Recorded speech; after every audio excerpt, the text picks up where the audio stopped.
Muchos saludos, muchas bendiciones. Qué bueno poder volver a conectarnos a través de este espacio nuestro, Luz y Sal. Si es la primera vez que te conectas con nosotros, una bienvenida especial para ti. A los que ya se han estado relacionando con nosotros o ya nos han estado mirando a través de estos videos y compartiendo de alguna manera con nosotros, pues bienvenidos también.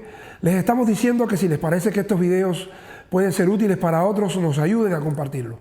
Les hago una pregunta. ¿Creen ustedes que hay modelos o ejemplos bíblicos de debates en la Biblia, en la palabra de Dios?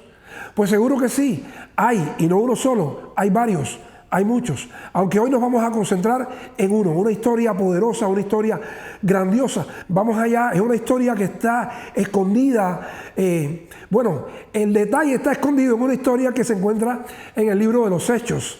Y es grandioso. Hubo debate, sí hubo debate. Quiero compartir entonces con ustedes 5 puntos, 5 maneras de actuar de estas personas que todavía son muy actuales para nuestros tiempos y que se usan mucho en nuestros tiempos. 5 puntos que te quiero compartir en esta hora. Comenzamos ya.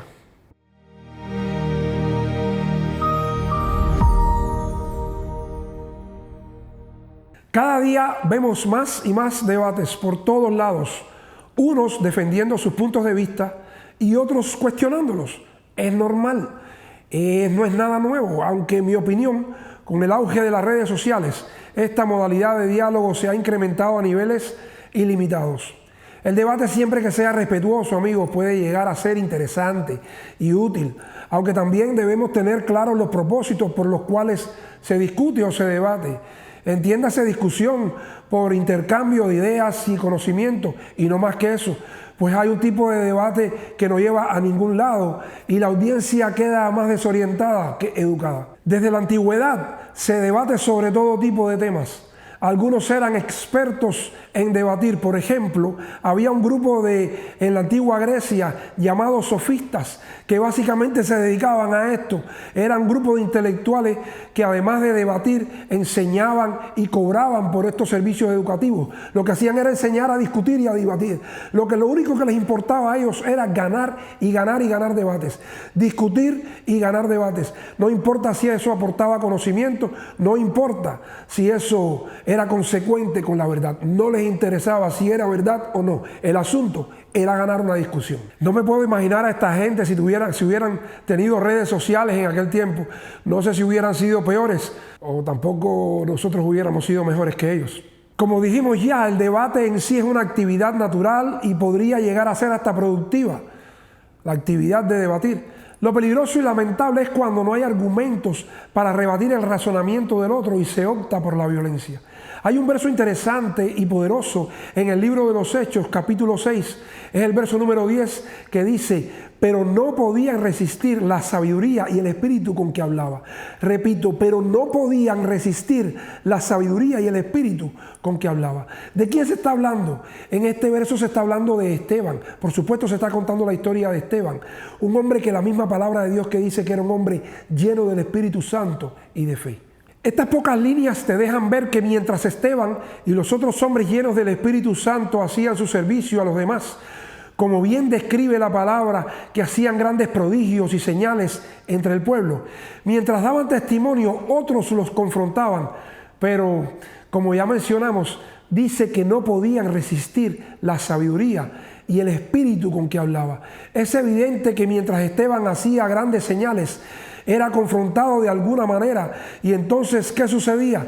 Que al él argumentar y explicar, no había quien pudiera rebatir sus argumentos, porque además de todo, Esteban hablaba y actuaba con una sabiduría dada por el Espíritu Santo de Dios.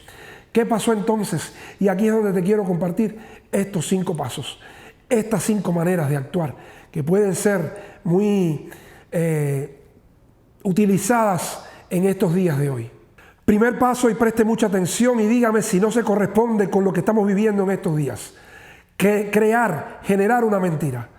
Dice el verso siguiente que aquellos que ya no podían ganar el debate sobornaron a otros para que aquellos dijeran que habían escuchado a Esteban hablar blasfemias contra Moisés y contra Dios. Segundo paso, corromper con aquella mentira la opinión pública. Verso 12. Dice, alborotaron al pueblo con aquella calumnia, de tal manera que arremetieron contra Esteban. Tercer paso, provocan un juicio urgente. Final del verso 12, lo llevan ante el concilio. Cuarto paso, toman a estos testigos falsos que habían sobornado y los llevan al concilio para que testifiquen y digan que ellos han escuchado a Esteban hablar blasfemias contra Dios y contra aquel lugar. De pronto, en todo aquel asunto, un rayo quizá de luz o de esperanza. Porque dice el verso 15 que al mirarlo ellos, los que lo estaban acusando, los del concilio, al mirar a Esteban vieron en su rostro como el rostro de un ángel. Me pregunto por qué no pararon allí, me pregunto por qué continuaron con tal maldad. Para que no fuera poco, Esteban hace una defensa magistral llena del Espíritu Santo, otra señal más para que aquella gente hubieran parado y hubieran visto en él la obra de Dios y no haber continuado con aquella injusticia. Pero no fue así. Quinto paso, aquellas personas que estaban escuchando a Esteban en su defensa no pudieron soportar la sabiduría, la voluntad, el valor con que hablaba y la autoridad con que hablaba, que era dada por Dios, y lo agarraron y lo arrastraron fuera de la ciudad y lo apedrearon y lo mataron a pedradas. Concluyendo, amigos, díganme ustedes si estos 5 pasos o estas 5 maneras de actuar no se corresponden muchísimo con estos tiempos que estamos viviendo hoy. Si usted compara también este evento con la vida de Esteban y el proceso, por llamarle de alguna manera, el proceso judicial de Jesucristo, podrá haber muchos puntos en común. Lo que pasa es que a Jesucristo lo mataron en una cruz, lo crucificaron, a Esteban lo mataron a pedradas. Pero muchos pasos son muy parecidos. Testigos falsos, opinión pública distorsionada. Son los tiempos que estamos viviendo y nosotros como cristianos debemos estar preparados para enfrentarlo. No debemos caer en el engaño de que solo por hablar de algunos temas políticos o temas complicados nosotros nos podríamos ver envueltos en situaciones como estas.